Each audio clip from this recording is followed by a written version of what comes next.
నమస్తే టిఆర్ నిజం. నేను మీ తాళ్ళపల్లి రమేష్. ఈ రోజు మార్నింగ్ న్యూస్ కి స్వాగతం. వివిధ పేపర్లోని ముఖ్యాంశాలను ఒకసారి చూసుకుందాం.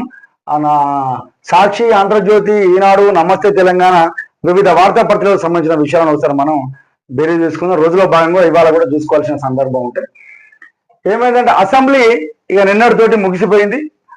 ఇక 11 రోజులు జరిగింది. ఆ 11 రోజులకు సంబంధించి కొన్ని పద్ధతులు కూడా వాళ్ళు మాట్లాడుకున్నారు. ఆ 11 రోజులలో 12 బిల్లులు, 3 తీర్మానాలు చేసుకున్నారు. అందులో భాగంగా ఒకసారి చూసుకున్నాం. ఏంటి అంటే ఇన్ని రోజులు కూడా వాడి వేడిగా మొదలైంది. ఏవైనా పెద్ద ప్రతిపక్షాలు, విపక్షాలు ఒకరి మీద ఒకటి బాటంగా ఎన్నుకున్నారు. అందులో భాగంగానే ఒక 12 బిల్లులు, 3 తీర్మానాలు ఆమోదించిండు. అందులో కొన్ని ఒకసారి చూసుకుందాం మనం. వాడి వేడిగా జరిగిన తెలంగాణ శాసనసభ బడ్జెట్ సమావేశాలు ఈ 11 రోజులు సాగినాయి. ఈ 11 రోజులలో 2025-26 వార్షిక సంవత్సరాలకు సంబంధించినటువంటి బడ్జెట్ సమావేశాలకు సంబంధించినటువంటిది ద్రవ్య వినిమయ బిల్లును ఆమోదించిన అనంతరం సభను నిరాధికంగా నిన్న మొత్తం వాయిదా వేసిన స్పీకరు. ఈ నెల 12న గవర్నర్ విష్ణుదేవ్ వర్మ ఉభయ సభను ఉద్దేశించి ప్రసంగించారు. 13-14 రోజులలో గవర్నర్ ప్రసంగానికి ధన్యవాదాలు తెలిపే తీర్మానాన్ని చర్చించిన సభ ఆమోదించింది. 19న వార్షిక బడ్జెట్ ను డిప్యూటీ సీఎం మల్లు బట్టి విక్రమార్క సభలో ప్రవేశపెట్టిండు. 21న బడ్జెట్లపై సాధారణ చర్చ జరిగింది. 27 నుంచి 27 వరకు బడ్జెట్ పై పద్ధతులపై చర్చ జరిగింది. గవర్నర్ ప్రసంగానికి ధన్యవాదాలు తెలిపే తీర్మానంపై పరస్పర బీఆర్ఎస్, కాంగ్రెస్ సంబంధించిన ఎమ్మెల్యేలు ఒకరికొరు అనుకున్నారు. దీనిలో జగదీశ్వర్ రెడ్డి వ్యాఖ్యలు అభ్యంతరకరంగా ఉన్న దుమారం లేపినాయని చెప్పేసి ఆయనను ఈ బడ్జెట్ సమావేశాలు అయిపోయే వరకు ఆయనను స్పీకర్ సస్పెండ్ చేసిండు. అసెంబ్లీలో ఆమోదించినటువంటి ఒక బిల్లులు ఉన్నాయి. ఒకటేమో BC ST reservation of state of education institutes and appointments of sports అనేది ఒకటి చేసిండు. ఒకటి బీసీ వాళ్ళది బీసీ రిజర్వేషన్ ఒకటి చేసిండు. ఇంకోటి ఎస్సీ రిజర్వేషన్ సంబంధించి చేసిండ్రు. ఇంకోటి పొట్టి శ్రీరాములు తెలుగు యూనివర్సిటీ బిల్లును సవరించిండ్రు. ఇంకోటి charitable and Hindu religious institutions and endowmental ఒకటి బిల్ అయింది. మున్సిపాలిటీల సవరణ బిల్లు ఒకటి చేసిరు. పంచాయతీరాజ్ సవరణ బిల్లు చేసిరు. అడ్వకేట్ వెల్ఫేర్ అండ్ అదొక బిల్లు. అడ్వకేట్ క్లర్క్స్ వెల్ఫేర్స్ కు సంబంధించిన bill. Transplantations of human organizations ఆ బిల్లు రద్దు బిల్లు. ఇంకోటి 2 తెలంగాణ అప్రైటెడ్ బిల్లులు ఇది చేసి మొత్తం మీద కాంగ్రెస్ సంబంధించిన ఈ సభలో మొత్తము కాంగ్రెస్ వాళ్ళకి 65 మంది ఉన్నారు, బీఆర్ఎస్ కి 38 మంది ఉన్నారు, బీజేపీకి 8 మంది సభ్యులు, ఎంఐఎంకి ఏమో 7 సభ్యులు ఉన్నారు. ఇందులో మొత్తం 119 మంది సభ్యులు ఉండే. అసెంబ్లీలో జరిగిన మొత్తం 11 రోజులలో జరిగితే అసెంబ్లీలో గడిపినటువంటి గంటలు 97.32. సభ్యులు చేసిన ప్రసంగాలు 1.46. ప్రభుత్వ తీర్మానాలు 3, ఆమోదించిన బిల్లులు 12 ఇది జరిగిందని చెప్పేసి ఒక వార్త ఇచ్చిండు. ఏదేమైనప్పటికీ శాసనసభలో జరిగిన దాంట్లో నిన్న మాత్రము అధికార పక్షము ప్రతిపక్షం పైన భారీ వేడిగా చర్చ జరిగింది. అందులో భాగంగా కేటీఆర్ ముఖ్యమంత్రి గారికి బీభత్సమైన లొల్లి ఒక సందర్భంలో వాళ్ళ వ్యక్తిగత విషయాలను మాట్లాడుకున్న సందర్భం.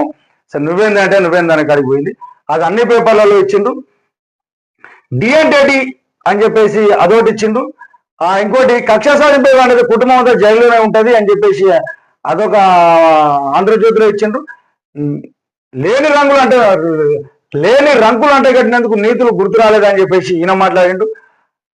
ఇదంతా ఇక ఏమైనా ఎక్కడా 100% మీరు రుణమాఫీ చేయలేదని చెప్పేసి వాడి వేడి చర్చ మాత్రం విపరీతంగా జరిగింది. దాన్ని ఒకసారి చూసుకుందాం. అందులో కులమానంగా ఒక వార్త అయితే మనం చూసుకోవాల్సిన అవసరం ఉంటుంది.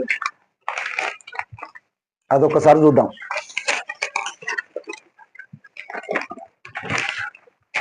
ఇక వీళ్ళు కేటీఆర్ కును ముఖ్యమంత్రికి బీభత్సమైన లొల్లి జరిగింది. ఇక అందులో భాగంగానే అసెంబ్లీలో సీఎం రేవంత్ రెడ్డి కేటీఆర్ల మధ్య మాటల తూటాలు, ఆరోపణలు, ప్రత్యారోపణలు, సవాళ్లు, ప్రతి సవాళ్లు. ద్రవ్య వినిమయ బిల్లుపై అట్టుడికిన అసెంబ్లీ. దానికి సంబంధించిన జరిగింది లాస్ట్ సెషన్ జరిగింది. అసలు వీళ్ళిద్దరు కేటీఆర్ కును ముఖ్యమంత్రి గారు ఏమేం మాటలు మాట్లాడుకున్నారు దానిపైన ఒక చర్చ మాట్లాడుకుందాం. అసలు ఏం జరిగిందో ఒకసారి చూద్దాం.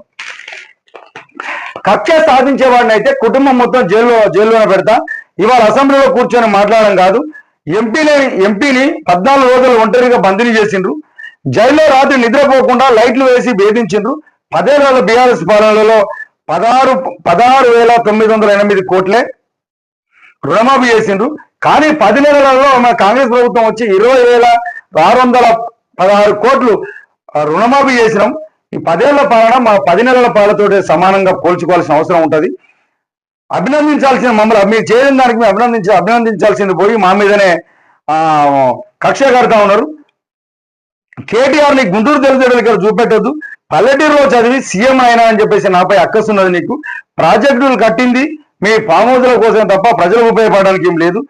ఈ ఎక్కడెవరు కొన్నారో నిజ నిర్ధారణ కమిటీ వేద్దామా? కేటీఆర్ హరీష్ రావులకు పార్టీ కుర్చీపై ఆశ, నేపాల్ తరహాలో కేసీఆర్ ను చేసి తప్పించే కుట్ర అని చెప్పేసి ఒక వార్త ఇచ్చిండ్రు.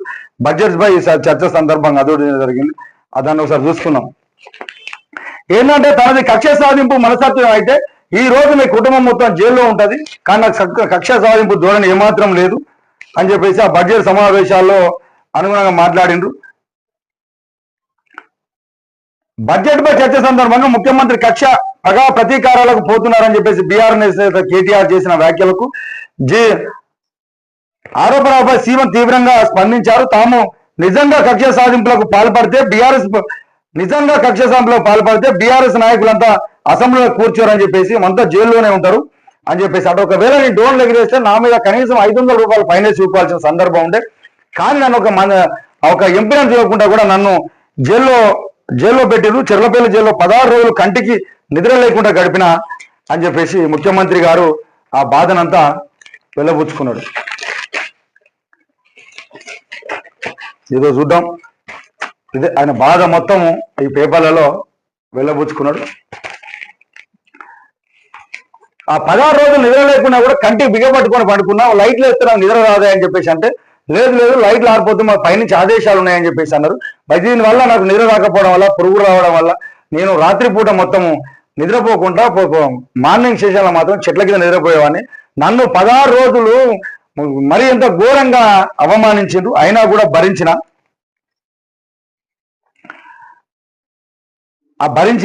నన్ను నిద్రపోకుండా చేసిన వాళ్ళకు దేవుడే ఏదో హాస్పిటల్లో చేస్తాడు, వాళ్ళకి అన్యాయం చేస్తాడని చెప్పేసి అనుకుంటే వాళ్ళకి నిజంగా అట్లా జరిగింది. కానీ నాకు కక్ష కాదు ధోరణి లేదు అని చెప్పేసి ఆయన మాట్లాడిండు. 2015లో చంచల్గూడలో చేరి ఉన్నప్పుడు తన బిడ్డ లగ్నపత్రిక రాయడానికి కోర్టు ద్వారా నేను ఫైట్ చేస్తా ఉంటే నాకు బెయిల్ రాకుండా ఢిల్లీలో నుంచి లాయర్లను తెచ్చి నాకు బెయిల్ రాకుండా చేసి కక్ష సాధింపు ధోరణి. అయినా కూడా నేను కక్ష సాధింపు ధోరణాలకు పోలేదు అని చెప్పేసి ఇదంతా జరిగిన కక్ష సాధింపులో పాల్పడకుండా విజ్ఞత ప్రదర్శించానని చెప్పారు. కేసీఆర్ సొంత పార్టీ ఆఫీసులో కొంతమందికి డబ్బులు ఇచ్చి తమకు తన కుటుంబ సభ్యులకు బాధితులుగా బూతులు తిట్టించి రికార్డులు చేయించి వారిని చెంప పగలగొట్టే శక్తి ఉన్న సమయంలో వ్యవహరిస్తున్నారని చెప్పేసి ఆయన మాట్లాడి గుంటూరు తెలివితేటలు వద్దు. ఎందుకంటే గుంటూరులో చదువుకున్నాం. ఆ గుంటూరు తెలివితేటలు ఇక్కడ చూపించవద్దు. నేను పల్లెటూరులో చదువుకున్నా. నాకు పల్లెటూరు వ్యవస్థలోనే ఉన్నాయి కాబట్టి ఆ విధంగా ఉంటుంది.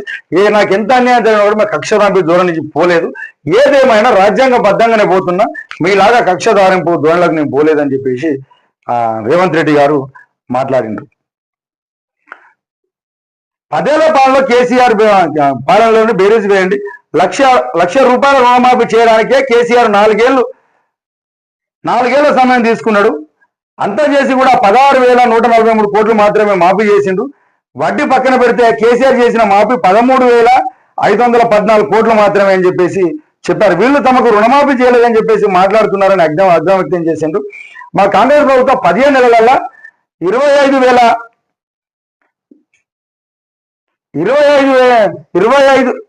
కాంగ్రెస్ ప్రభుత్వం 25,35,964 మంది రైతులకు 20,616 కోట్లు రుణమాఫీ చేసిందని చెప్పేసి చెప్పిన మీ 10 ఏళ్ల పాలనలో చేయండి, మా 10 నెలల పాలనలో చేసినాం, దానికి రిఫరెండంగా ఉన్నది అని చెప్పేసి ఆయన మాట్లాడిండు.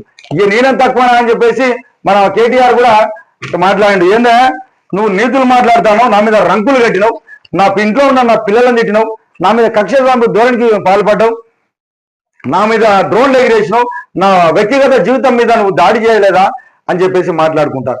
ఏదేమనపై మీ కక్షలు మీ దగ్గర పెట్టుకొని ప్రజల కోసం పనిచేయాలి.